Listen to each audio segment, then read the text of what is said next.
we as an MSP need to build a relationship with the right people at our customer, because things are going to go wrong. But also on the other side, they're going to have a special need that they're like, that's unique.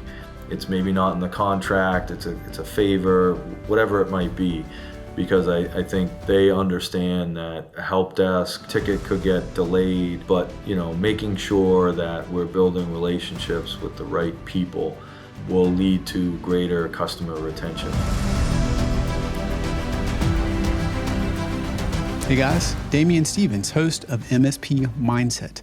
Today I continue my mission to interview 100 of the fastest growing MSPs on the planet. Joining me today is an MSP titan, Chris Caprio. As a CFO, he has a really unique perspective on, number one, how to sell to the CFO and the CEO and earn their trust and keep it.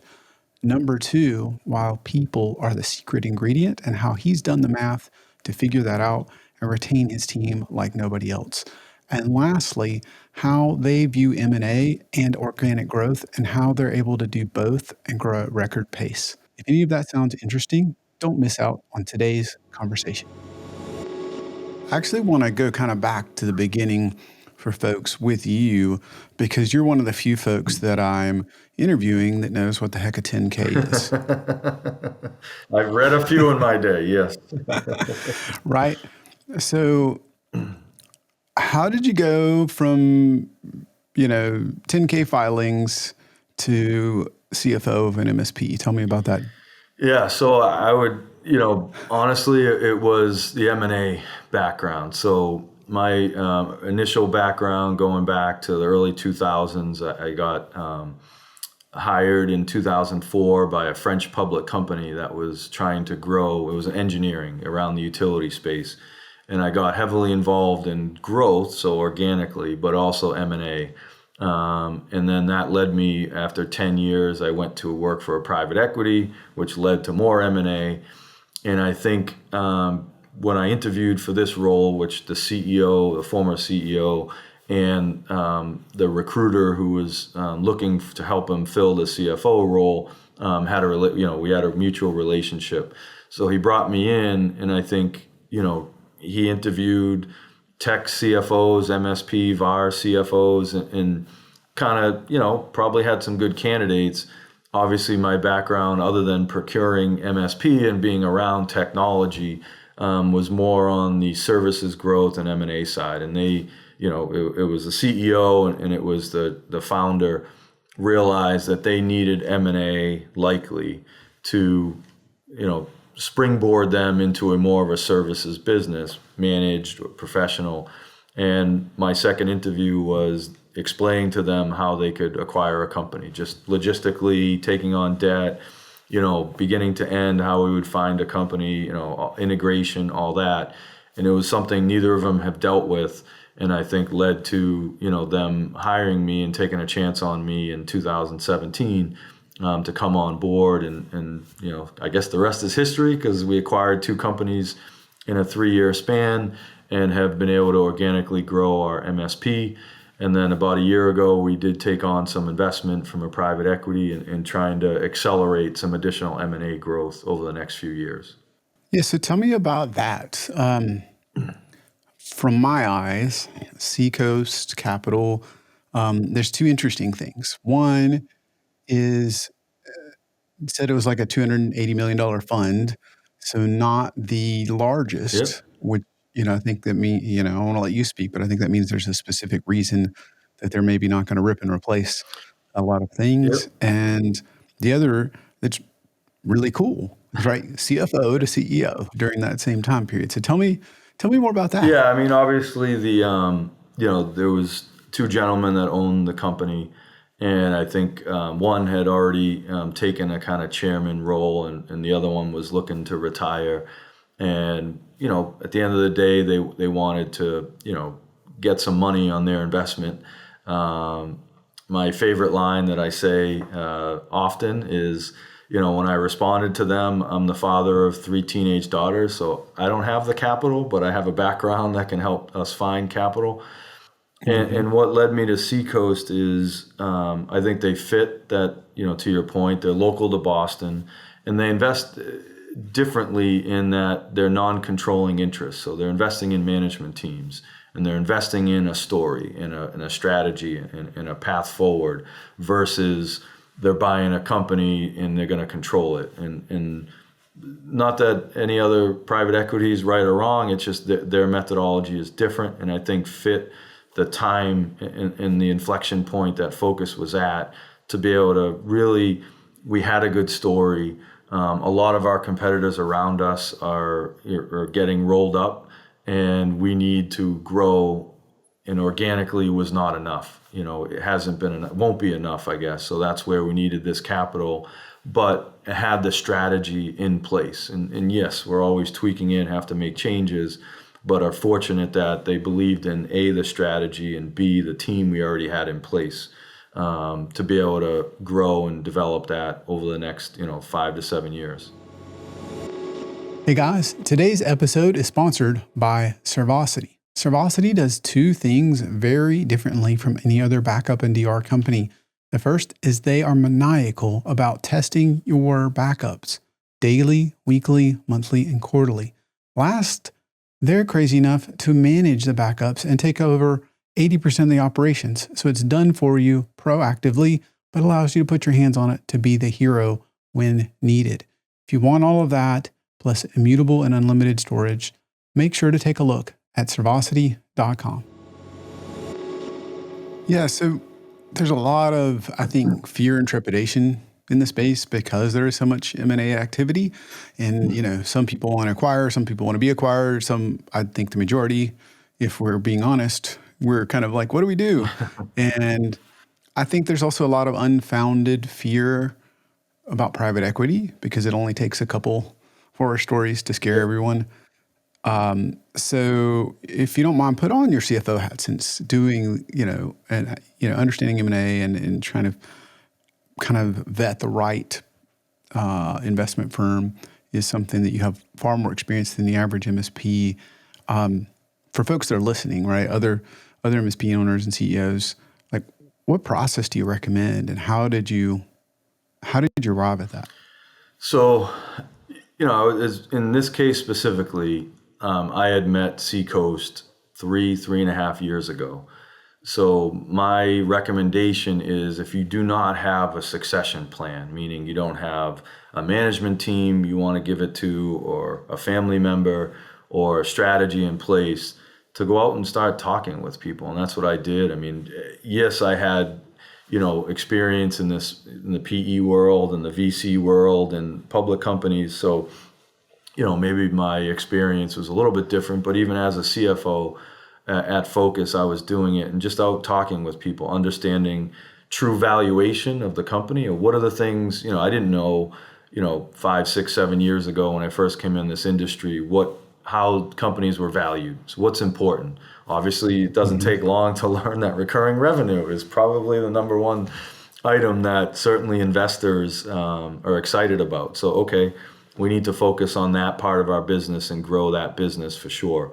But definitely, don't feel like as an owner, just because you go talk to private equity that, you have to sell. I mean, you may not have, it may not be the right route for you.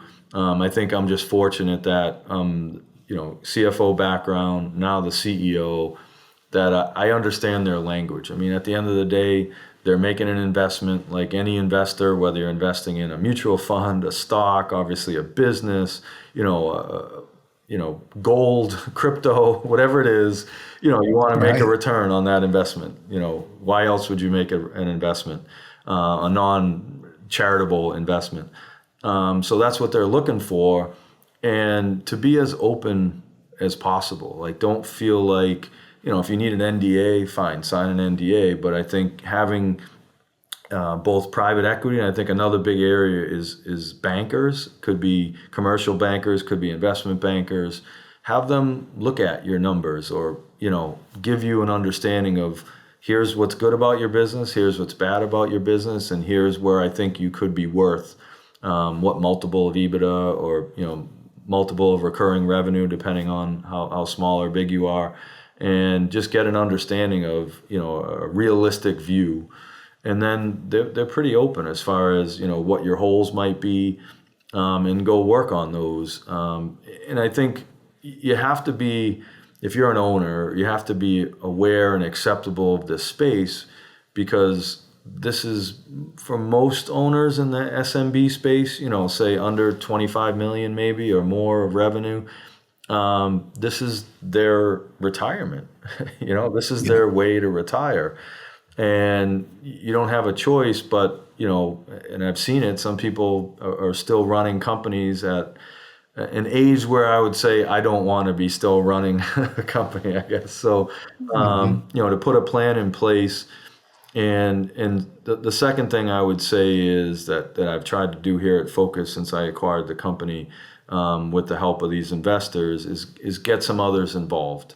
As far as in the success of the organization, however that might be, whether that's equity, or whether that's a piece of growth, or whatever it is. That's what people, you want people around you to have the same feeling. So I think owners that are 100% owners and really don't talk numbers with their people and things like that, I would suggest, I'm not saying you have to publish it to the whole company, but at least start creating a smaller group of people you trust and incenting them, to help whatever goal it is, that you achieve or want to achieve, and involve them. And I think that's really important.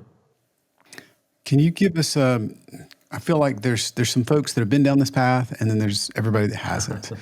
And if you've never been invited to a deal room, you're in a different spot. So for folks that are kind of like, where do I start? Where do I reach out? What do I even get prepared? What's your advice? Because you said start Yeah. talking to people, so maybe I can talk to bankers. Yep. But how do I get started to start talking to these Yeah, people? I mean, it starts to me with gap financials. I mean, you may, as an owner, traditionally starting a business, you may be more on a cash basis or tax basis. And understandably, when you first start out, that's, cash flow and tax returns is really all you care about.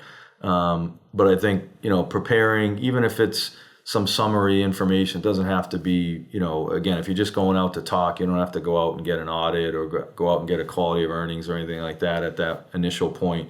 I think it's, if you have some accountant on staff, or if you have to hire somebody to just put some financials together, last 3 years, revenue growth, try and get some, definition of, kind of gross margin, overheads, and kind of give you an EBITDA number, just so you have a place to start with. Because I think every, banker, PE firm is just going to want to know some of those things. I don't think you have to go crazy, but preparing that. Two, I think another reason is to maybe, bringing in, a member or two of your team after a certain point, because you got to take the emotion out of it. Hmm. Obviously, in many cases, you started this business, maybe it's been 10 years, 15 years, 20 years, whatever. Of course, it's who you are. It's your lifeblood. Obviously, you have your family, but this is your work lifeblood. And you kind of have to put emotions aside and realize, I may be a good looking MSP, but we all have holes, and we got to work to fill those holes. And really putting that aside, don't get overly emotional, certainly early on in those discussions.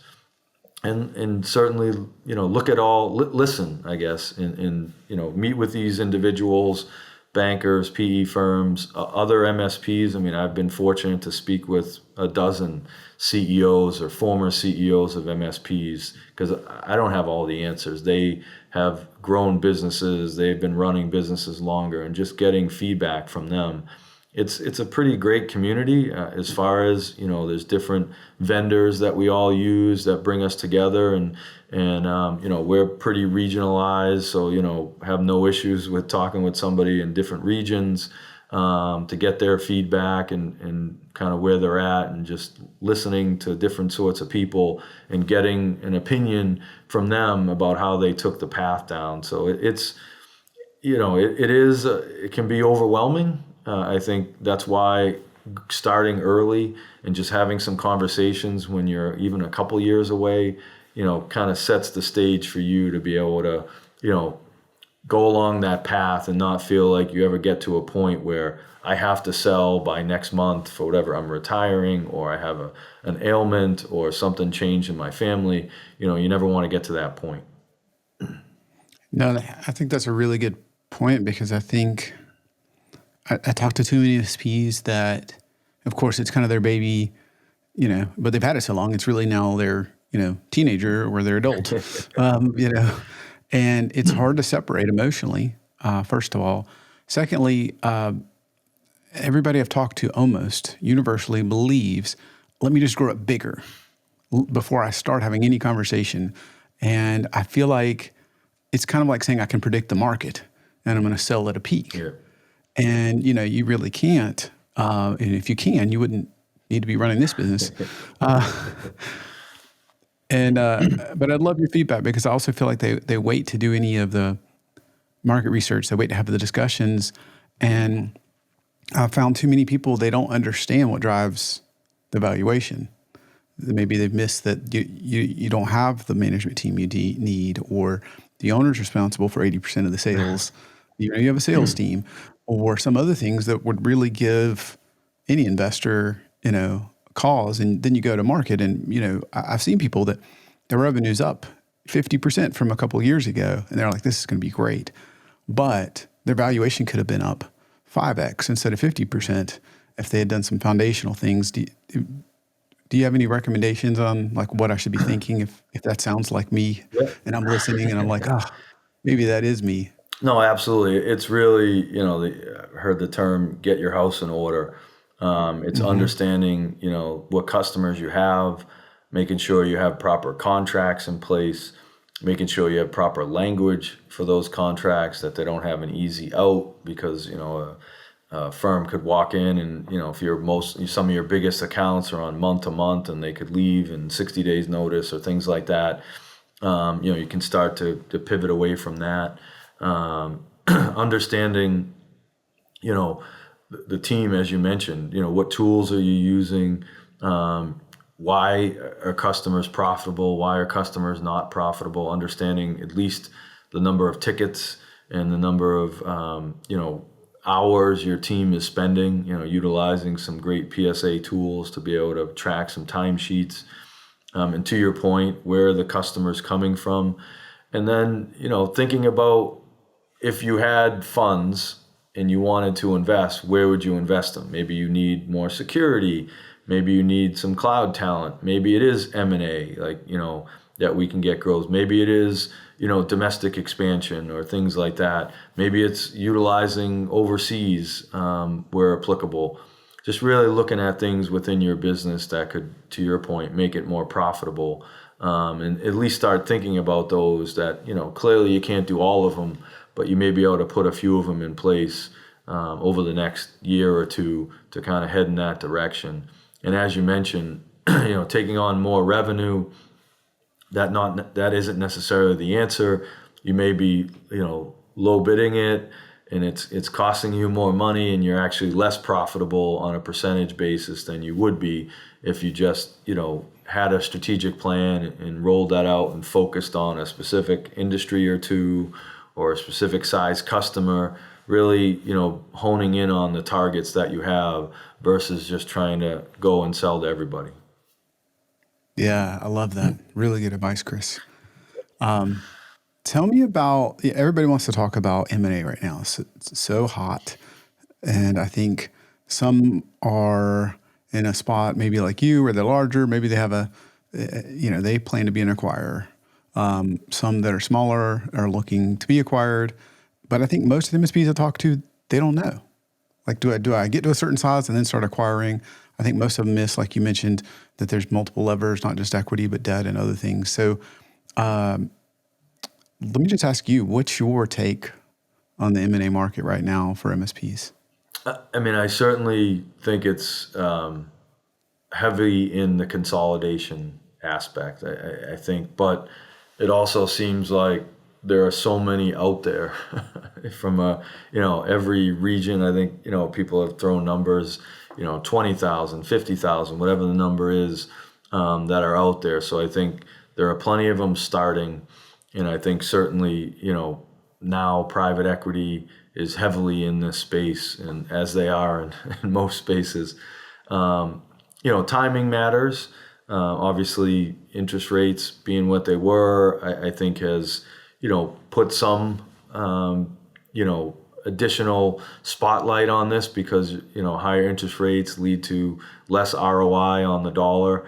So looking at that, but look, it's going to continue. The recurring nature, the companies that know, what's my lifetime value of a customer, how much does it cost to acquire a customer, things like that, and just the recurring revenue. And most have, that I'm talking to have gone to multi-year contracts, which, makes it more attractive. And I think it is a tough business to, scale without investment. I think to your point, and I agree with you that a lot of these companies started with the CEO being 80% of the sales. So that's not scalable. And then anyone, I'm not saying anything that people don't know. So in order to scale, you're either looking at acquisition, you're looking at hiring a sales team, or some other, new service line that would differentiate you, and all require money, capital, and risk, which, a lot of times people are risk adverse or certainly cautious in some sort of way. So I think that's, you get to a point where you either have to get involved in this M&A, whether it's selling or buying, or run the risk of just kind of riding out the life cycle of your company. So I think many people say you're either acquiring or looking to be acquired, and if you're kind of caught in the middle, you might be stuck. So it is going to continue. I think it's certainly an extremely popular industry, and from what we're seeing, where 20 years ago most small companies were, maybe selling, looking to procure MSP services. Now, I don't know the percentage, but, a significant amount of companies are utilizing managed services, whether it's, fully outsourced or co-sourcing some level of service for them. So it's everywhere. Every company you talk to probably has an MSP or some high percentage of them. So being involved in this M&A space is really the only way to support some of those larger customers to be able to expand services. But it comes at a price for sure, and it's how much you're willing to risk as an owner in doing any of those things, whether it's M&A, expansion of services, or building a sales team. Yeah, there's always risk involved. I think a lot of us in the technology side, we are actually pretty decent at trying to manage risk, right? Because you started a business, you didn't just bet it all on black or you wouldn't be around. So you're making some risk. I think far too few of us manage technology risk or cybersecurity risk and forget about the other risk, like the sales risk, the marketing risk, the M&A risk. So I'm curious, Chris, what's Focus Technology plan? Like, do you guys see organic growth? Do you see M&A as being like the key, especially with your, background between public companies, VC, PE? I'm curious where you guys stand. Yeah, I think we're going to try and do both. I think organic growth is a must to grow in this space. I think M&A right now, we're trying to make sure we're in a good spot, and we're certainly going to look. It's tough all the time to say we're going to be acquisitive. We're certainly going to be looking to be acquisitive, and hopefully find the right suitor. But the market is expensive out there, I would say, and trying to find a deal that works for us and certainly works for the company we would acquire remains to be seen. But we want to be acquisitive, but we absolutely will be growing organically, investing in additional service lines, and certainly investing in a sales team and technical talent to support the customers that we're bringing on. Is there a kind of an avatar for anybody that's listening where you're kind of this multiple revenue or this in this region, or is there a sweet spot for you guys that Yeah, you think I about? think right now, obviously, the bulk of our business is in, I would say, greater Boston. We have some customers throughout New England. We have some spread out throughout the country, but those are more opportunistic. So we are looking to remain, I would say, in the Northeast. Doesn't necessarily mean New England, but definitely in the Northeast, looking to expand. And as far as multiples, we're looking at it on an EBITDA basis, and obviously it's we've seen numbers in the mid to upper single digits, and even some that want to get low double digits, up to 12 times. So, again, every company's different depending on the percent of recurring revenue, how long they've had customers, what their contracts look like, if they have some skill set around, they've leveraged AI more than the average help desk or knock, things like that, or they have some unique security skill set that we don't have. So those are definitely areas that we're looking at. But yeah, happy to have a conversation with anybody. Again, as I mentioned at the top, I think it's, if you're interested, talking even with potential acquirers, whether that's private equity or whether that's an MSP looking to grow, just, I'm happy to have a conversation with anyone that has questions, that either is potentially willing or hasn't even thought about it. I think talking with more people that are more familiar with the space than they are is extremely important. And I think, most people are respectful and appreciative and more than willing to have a conversation, whether it's over the phone or in person. Yeah, definitely, if you're listening, it would say take the opportunity to reach out to others, including Chris. And sometimes I get stuck thinking, we're all alike, we're all this, we're all that, and there's no standard multiple because there's no standard company, right? Everything is a little bit different. Not only things that are easier to quantify, like contracts and revenue mix, but you just have different talent. One's super cybersecurity focused. Maybe it's strategic given what's going on.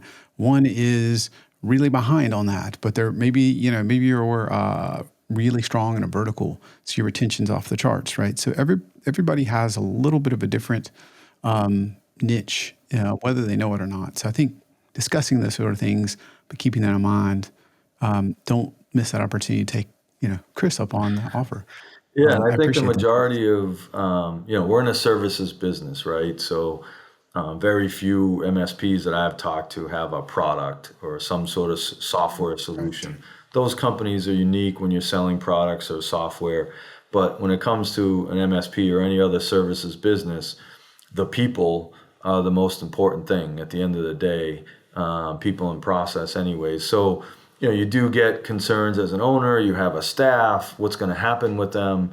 And I'm not saying some of the massive MSP roll-ups don't do things to, fill in some efficiencies, but certainly from our perspective, we've done 2 acquisitions and got rid of 0 people, and that would be the Wow. expectation of us moving forward. Is we're trying to buy talent, we're trying to buy, to your point, a specific vertical or skill set.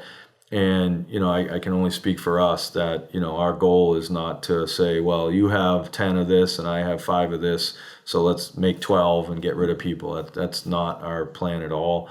Our plan is to continue to grow and utilize their talents. And, we strongly feel, service companies in this space, in order for us to grow, need to have those people. So we're respectful of that.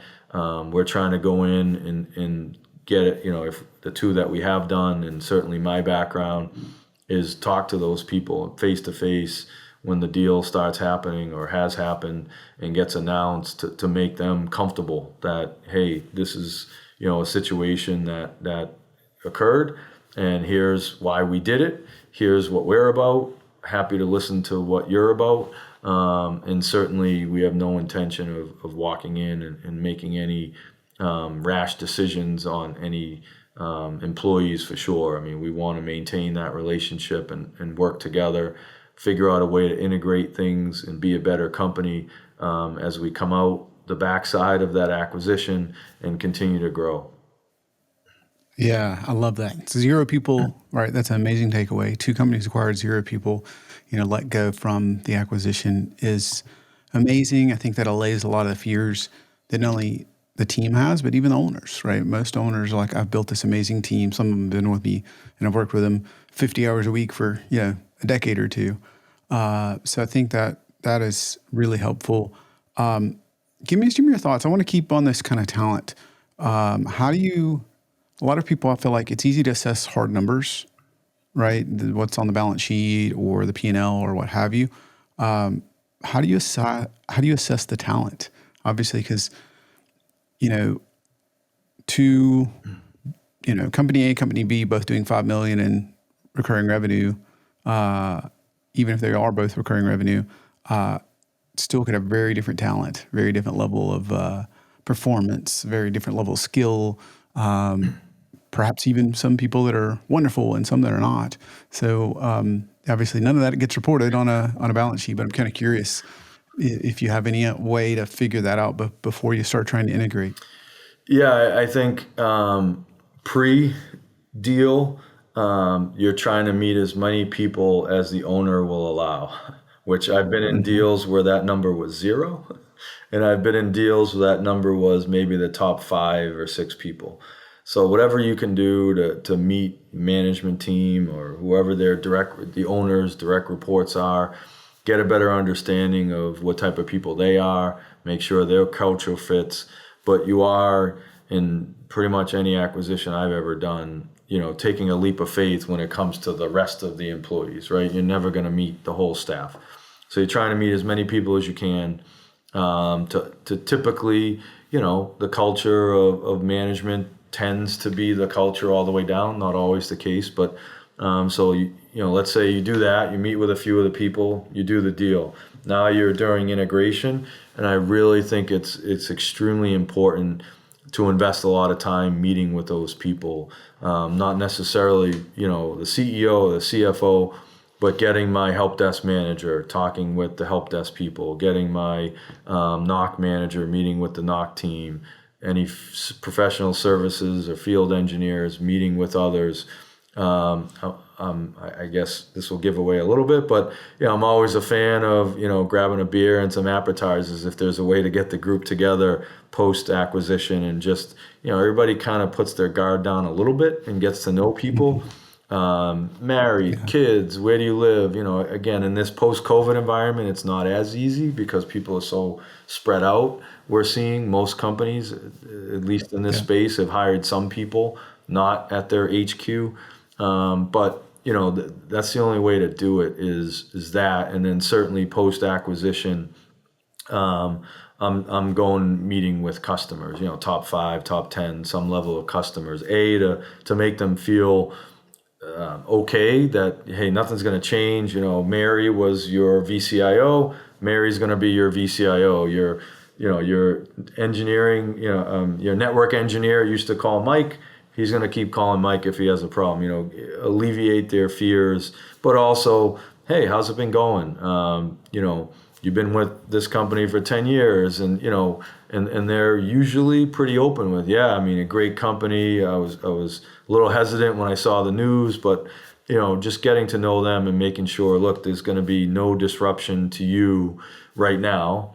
And then if we ever do decide that we're going to integrate tools or something's going to change, you're going to be communicated to in plenty of time, and we're going to introduce you to the new process, new staff, whatever it might be. So it really is both customers, potentially vendors, depending on who those vendors are, and certainly employees, shaking hands and breaking bread, as they say, and getting to know Yeah. them before you even start the integration. Before you even say, all right, you have ConnectWise, we have Autotask, or whatever it is. Obviously you got to figure out, or RMM, or whatever it might be, that you're going to get into the nuts and bolts of the actual integration. You're going out and talking with people. And I think that works well because we're all human, and we want to be appreciated, and we want to be Absolutely. heard.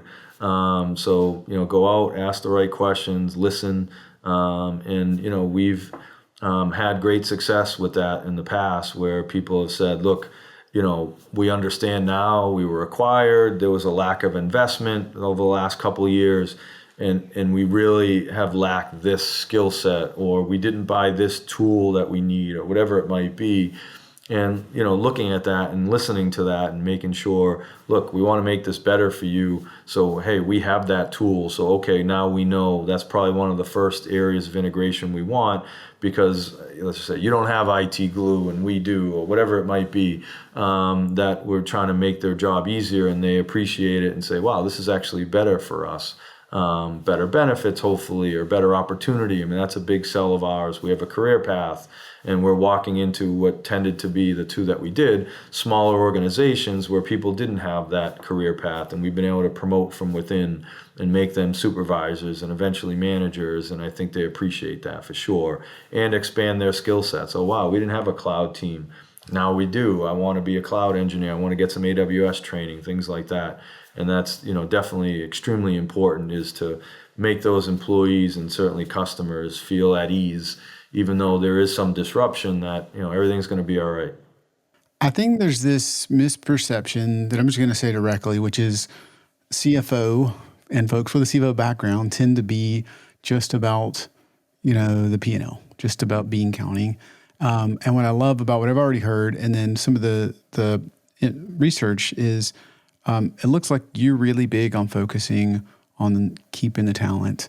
And because you have this better understanding than most of why it's so expensive in so many areas if you have that turnover. Yeah. So tell me more about kind of your Yeah, I mean, philosophy on talent and why that's important. I think,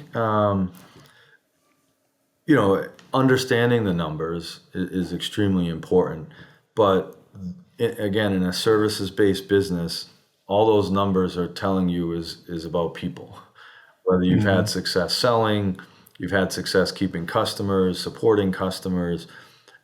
In any services business I've been involved in, it really is about the people, and that will drive the efficiency of your numbers. And numbers start to tell a story, but maybe don't always. You see, oh, my gross profit's higher, lower, whatever. I mean, that's all a factor of what their accountant decided to do. At the end of the day, if I want to put the sales team in cost of goods sold, there's no rule that prevents me from doing that. It doesn't make sense, but, so there's numbers that give you a list of questions that, hey, this is different than what I've seen in the past, or this is a good way, bad way. But really, the people are the ones that are able to answer those questions and be able to understand those numbers better. And, look, I've been in business for a long time. Sometimes you do have to make tough decisions. Some people aren't the right cultural fit. Some people aren't the right, aren't performing at the level that you expect, whether it's, within your own organization, and you have to have tough conversations. Those do happen. But, being able to separate you by using the numbers, but not only making decisions in an office and just barking out orders because, overheads are too high, get rid of 3 people. How do you know what 3 people to get rid of? Maybe you do need to get rid of some people. It certainly comes up, but how do you know, just because one manager says, well, here's my stack rank, looking at some data behind that to better understand that. I wanted to pivot for a minute and talk about something that I think most of us miss, which is you've got the CFO background. We were kind of talking earlier about like selling to the CFO.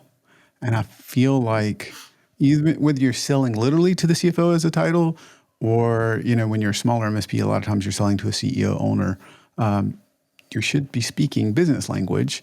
And I think the common, unfortunately, if you're listening, if your website says no geek speak, you're not unique, right? Well, I think the industry's realized, we need to quit showing up and talking speeds and feeds, but it still ends up being either too technical or not tied to some business initiative, some ROI, something like that. So whether it's literally the CFO or the owner, like give me your perspective, because you, I think, have this superpower, Chris, of I've been the CFO. I can kind of understand what they're looking for. Help folks unlock that, because I feel like that's the average MSP is a tech one, and I got to tell you a lot of the technical stuff, and where Shep may be missing some of the business details. Yeah, I think that comes from conversation, right? So the first thing is not everybody thinks the same, whether they're all CFOs, CEOs, doesn't matter. Why you're in that room, again, right? You're trying to propose, or maybe just an initial meeting, letting them talk about, like, what do you want to do better from a technology perspective? What are you not satisfied with? What are you trying to accomplish? And you find out very early on what their top 2 or 3 issues are.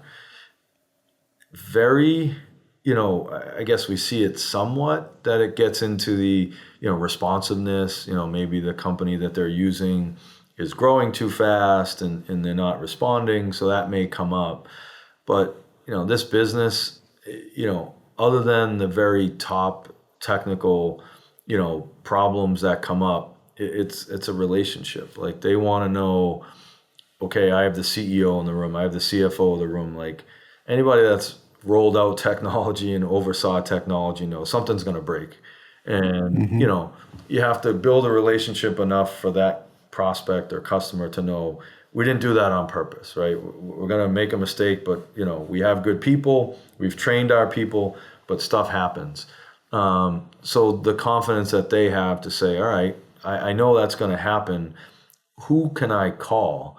And focus is, position on this is having either an executive sponsor or executive team members to build relationships with the other side. I don't, especially with some of our medium and larger customers, if we're, selling to a CEO or CFO and they're involved in the contract and they feel like they have to call a help desk engineer if they have a problem, or some other, low to mid-level individual, it doesn't give them a lot of confidence versus, all right, I have the CEO's number, I have the CFO's number, and I'm able to have a conversation with them. And I don't know the percentage, I'm making up a percentage here, but it's high. 80% of our business is relationship selling. Like, I'm not walking into that customer saying my help desk is better. My field engineers are better. I think they are, but I'm not selling that way. It's more our process and our people. And if they believe the people in the room during those conversations, as I mentioned earlier, kind of from an acquisition perspective, if they know, hey, this team is well developed, they have experience, they're going to make that leap to say, all right, they're going to hire good people. So they don't need to meet my help desk. They don't have to meet my network engineer. They're going to believe in, I hired the right people. And certainly you may get into references and have to give the company, a reference. But I don't, my opinion on managed services is there's still a small piece. I mean, if they have a AWS cloud environment that runs their software program, they want to understand that you know what you're doing around AWS. So there is some level of selling from a technical perspective, but still the significant percentage is based on, do I like these people in front of me? Do I think they can build a good team? Do I think they have the right process in place? Are they responsive during the sales process? Are they, reasonable, in their discussions? And I think that allows us to be more successful by, bringing technical when it's needed, but it's still a relationship sale. I want to switch gears for a minute and get your thoughts on some questions that I want to ask to each of these interviews. Which the first is, what's the biggest lesson that you've learned over these years being in an MSP? It is all about the relationship. As I said, and I guess I'm repeating it, but we as an MSP need to build a relationship with the right people at our customer, because things are going to go wrong. But also on the other side, they're going to have a special need that they're like, that's unique. It's maybe not in the contract. It's a favor, whatever it might be. You need to build those relationships, because I think they understand that, a help desk, a ticket could get delayed. But, making sure that we're building relationships with the right people will lead to greater customer retention for sure. And I think where early on I thought it was about, what is our help desk ticket metrics? How long is it taking us to get back to customers? And that's important, don't get me wrong, but making sure we as C-level executives are doing our best to build relationships with the right people at our customers and making them feel comfortable that if there's ever any issue, they can come right to us and we're going to solve it too. We don't just ignore it. We're driving all the way to success for their request that comes in that's, important to them and they need it, accomplished for them, building that relationship for sure. What's the one thing, if you could do over, that you would in your time? Now you've grown a ton. You've had management value. You've had M&A, right? I'm not saying that's on the list, but you've done a lot of things. You've gotten further than most MSPs. Usually there's some scars. I'm curious, what's the one thing you'd do over? I feel like I'm trying to narrow it down to one thing because I feel like five Or two things. or three. Yeah. Um, I would say, there was a couple hires that, we looked to do and decided for probably financial reasons not to make them. But we should have invested in some of our people, beefing up our talent a little bit sooner than I think we did. As we were growing, so, reiterate, most years we're growing 20% plus. So you're adding in more and you're trying to see if you can get a little bit more profitability out of it. And I think in a couple instances, we were delayed in hiring to beef up, whether it's the help desk or whether it's the field team or whether it's the onboarding team, that, we probably should have made some different decisions that led to maybe a more bumpy onboarding than it should have been. Yeah, I appreciate you being raw and open with me, Chris. And for context, I know you don't like to brag about yourself, but just to give folks some insight, right? You're somewhere around 100 employees, We are. Yep. right? So a 20%, just 20, just 20%. It's a pretty significant amount of revenue. And I know how MSPs work. So it means that you may not need 20 more people, but you need more than one or two. Yep. So that's a lot of, when you say 20+%, that's much easier to do on a smaller number. It's getting It's a lot of harder. I moving will parts. admit that the number is getting a little bit bigger, but no, continuing to hire great people, and I think what we've decided to do years ago was open up the location. We were kind of in a hybrid model before COVID hit, less hybrid, obviously, but certainly New England focused as far as employees go. And about 4 years ago or so, we've opened that up and now have employees in 12 states. And that Wow. certainly has allowed us to, and going back while I was hesitating on what we did wrong. So I would say our remote processes were a little bit behind our remote hiring. Having help desk people in 2 states on the same time zone is easier than having 15 help desk people in 3 different time zones, plus Hmm. some overseas support. Um, so I think, but being able to have a great recruiter that we have and being able to really have a specific process to hiring, making sure we're monitoring what type of, not only technical skills, but personality those people have, and have allowed us to, really be on track with our hiring alongside that growth. That's amazing. What's a common myth about running an MSP that you'd like to debunk? Common myth. There are plenty of technology that can solve the same problem. But I still think it comes down to the people. So a lot of times we're growing and we just want to add people, but really taking a step back and identifying better process and better technology can help limit and grow profitability, but limit the one-to-one hiring that I think you have to do if you don't have that right tool or right process. So I think a lot of times, as you mentioned, you're growing, you have to hire people, and that's true, but I don't think you have to hire at the same level. I think it's important to take a step back and really analyze what your escalation processes are and what talent you need at the top and at the bottom of that funnel, to make sure you're solving problems more efficiently and more effectively. And it's not just throwing people at it, it's really making sure that process is down. What are you looking forward to? There's a lot of change, a lot of things going on. You got a family, you got all kinds of cool things. Yeah. I'm curious, what are you looking forward to at this point, Chris? Professionally, I'm just looking forward to, I've only been in the CEO role for 9 or 10 months now. And, I still don't think I know what I don't know. So I just, love that about you, by the really, way. really learning from other CEOs. I tried to do that as a CFO. And then when I had what I thought was very good CFO experience, I've tried to, pass that down to others that have been willing to discuss it.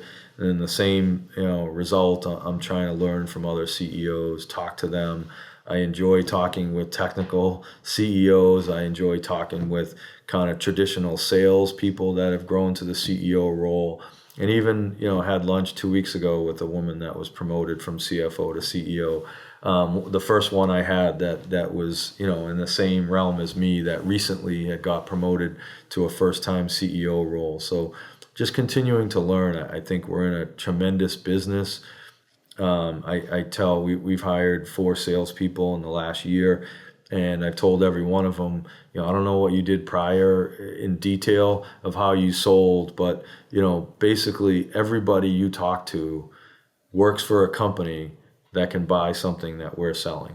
I'm not sitting here saying we may want to sell one laptop, but the point is literally any company in the world we can do business with, which not many industries can say that from a B2C perspective. And it's really, any conversation you have could lead to an opportunity because everybody is growing from a need of additional tech support, whether it's physical hardware, whether it's software, whether it's services, whatever it might be.